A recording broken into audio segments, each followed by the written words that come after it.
안녕하세요, 여러분. 오늘은 대화의 기술에 대해 이야기해볼 건데요. 특히 전문 용어를 쉽게 설명하는 방법에 대해 다뤄보려고 합니다. 아마 여러분도 이런 경험이 한 번쯤은 있으실 거예요. 친구나 가족이 그게 무슨 뜻이야? 라고 물어봤을 때 설명하려다가 더 복잡해진 적 말이죠.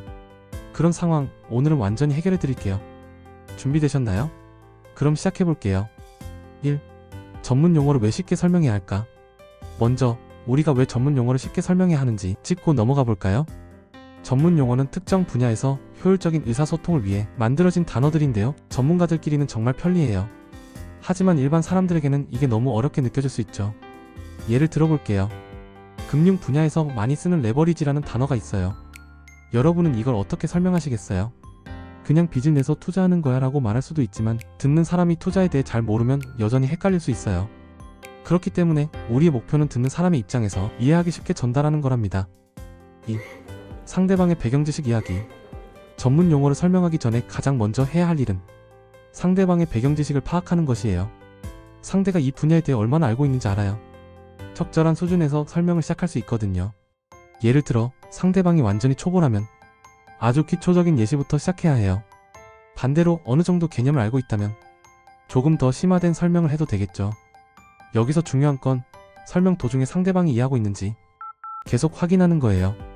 이 부분 이해되시나요? 같은 질문을 던져보는 거죠. 3. 일상적인 비유를 활용하기.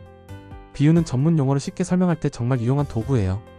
사람들은 추상적인 개념보다 구체적인 그림이나 경험을 통해 이해하는 경우가 많거든요. 예를 들어 IT 분야에서 많이 쓰는 클라우드 컴퓨팅을 설명해야 한다고 해볼게요. 이걸 그냥 인터넷을 통해 데이터를 저장하고 처리하는 기술이라고 설명하면 좀 딱딱하죠. 대신 이렇게 말해볼 수 있어요. 여러분, 클라우드는 마치 인터넷 상의 큰 창고와 같아요. 우리가 짐을 집에 두는 대신 이 창고에 맡기면 필요할 때 언제 어디서든 꺼내 쓸 수 있는 거죠. 이렇게 일상적인 비유를 활용하면 전문 용어가 훨씬 친근하게 느껴져요. 4. 짧고 간결하게 말하기. 설명이 길어지면 듣는 사람은 금방 지루해지거나 헷갈릴 수 있어요. 그래서 핵심만 짧고 간결하게 전달하는 게 중요해요. 예를 들어 앞서 언급한 레버리지를 설명할 때 레버리지는 적은 돈으로 더 큰 돈을 굴릴 수 있게 해주는 도구예요. 지렛대처럼요. 라고 말하면 이해가 쉬워요. 핵심은 짧고 간결한 설명 쉬운 비유입니다. 5. 질문을 유도하며 대화하기. 일방적으로 설명만 하면 대화가 지루해질 수 있어요. 따라서 설명 도중에 질문을 유도하면서 상호작용을 늘리는 것도 좋은 방법이에요. 예를 들어 블록체인이 뭔지 아세요? 라고 질문을 던져보세요. 만약 상대방이 잘 몰라요 라고 하면 이렇게 대답할 수 있죠. 블록체인은 거래 내역을 여러 컴퓨터에 동시에 기록하는 기술이에요. 예를 들어 친구랑 돈을 주고받을 때 우리 둘만 아는 게 아니라 모든 친구들에게 알려주는 거라고 생각해보세요. 그래서 속이기가 어려워지는 거죠. 질문을 통해 대화를 이끌어가면 상대방이 적극적으로 참여하게 되고 더 쉽게 이해할 수 있어요. 6. 시각자료 활용하기. 설명만으로 이해하기 어려운 개념이라면 그림, 차트 혹은 사진 같은 시각자료를 활용해보세요. 사람들은 시각적인 정보를 통해 더 빨리 이해하는 경향이 있거든요. 예를 들어 경제에서 수요와 공급 곡선을 설명할 때 실제 그래프를 보여주면 훨씬 쉽게 이해할 수 있어요. 또는 의료 분야에서 DNA 복제를 설명한다면 그림을 통해 구조를 보여주는 거죠. 요즘은 스마트폰으로 검색만 해도 자료를 쉽게 찾을 수 있으니까 활용해보세요. 7. 이야기 형식으로 설명하기. 사람들은 이야기를 좋아해요. 단순한 정보보다 스토리텔링을 통해 전달하면 더 오래 기억에 남거든요. 예를 들어 인플레이션을 설명할 때 이렇게 이야기할 수 있어요. 어릴 때 엄마랑 시장에 갔을 때 10,000원이면 과자를 5봉지나 살 수 있었거든요. 그런데 지금은 10,000원으로 2봉지도 사기 힘들더라고요. 이게 바로 인플레이션이에요. 시간이 지나면서 돈의 가치가 떨어지는 거죠.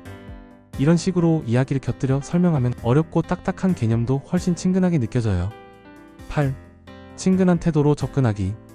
마지막으로 친근한 태도가 중요해요. 너무 딱딱한 말투나 어려운 단어를 쓰면 듣는 사람은 쉽게 지칠 수 있거든요. 대신 편안하고 유머를 살짝 섞어가며 설명하면 훨씬 효과적이에요. 예를 들어 이걸 이해하려면 박사학위가 필요하다 같은 농담을 살짝 던지며 웃음을 유도하는 것도 좋아요. 듣는 사람의 마음을 열게 만들어야 대화가 더 잘 풀리니까요. 마무리. 오늘은 전문 용어를 쉽게 설명하는 방법에 대해 알아봤어요. 상대방의 배경 지식을 파악하고 비유와 시각 자료를 활용하며 짧고 간결하게 말하는 게 핵심이었죠. 또 질문을 유도하며 상호작용을 늘리고 이야기를 통해 재밌게 설명하면 더 효과적이에요. 여러분도 오늘 배운 방법을 실생활에서 한번 적용해보세요. 분명 주변 사람들에게 설명 진짜 잘한다 라는 칭찬을 들을 수 있을 거예요. 영상이 도움되셨다면 구독, 좋아요 부탁드립니다. 영상 제작에 큰 도움이 됩니다. 그럼 오늘도 좋은 하루 보내시고요. 다음 영상에서 또 만나요. 감사합니다.